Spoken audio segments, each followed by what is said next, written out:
Montana lawmakers delayed action on two of the biggest bills at the 2019 legislature today, Medicaid expansion and the so-called Save Colstrip bill. And those delays probably are not a coincidence.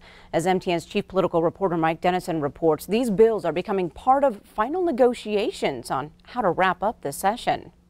The bill to continue Medicaid expansion had been scheduled for a debate and vote on the Senate floor Wednesday, one of its final steps before heading to the governor's desk. But as the floor session began, GOP leaders announced that the bill had been pulled and the debate rescheduled for Thursday.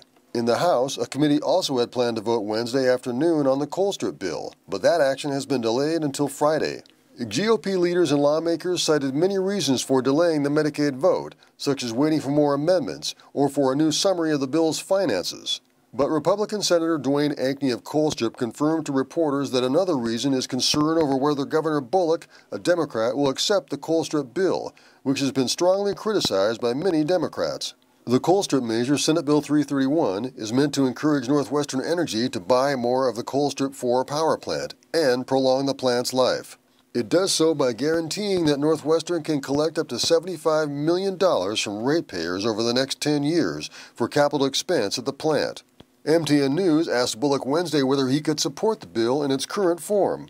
I would say that continue to have skepticism that 331 in its current form is really a good deal for Montana. But Ankney told MTN News that he spoke with the governor's office earlier Wednesday and amendments to 331 may be in the works to make it more acceptable to the governor. Other Republican senators, however, said they still expect the Medicaid vote to be close on Thursday. Some Republicans whose votes are needed to pass it are unhappy about a variety of issues still unresolved at the session. Bullock, of course, is a big supporter of Medicaid expansion and has made its passage a top priority.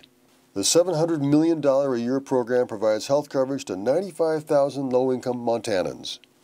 So, welcome to the last 2 weeks of the session, when tempers get short, votes get close, and deals get made. Or not.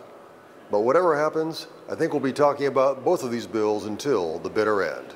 At the Capitol, Mike Dennison, MTN News.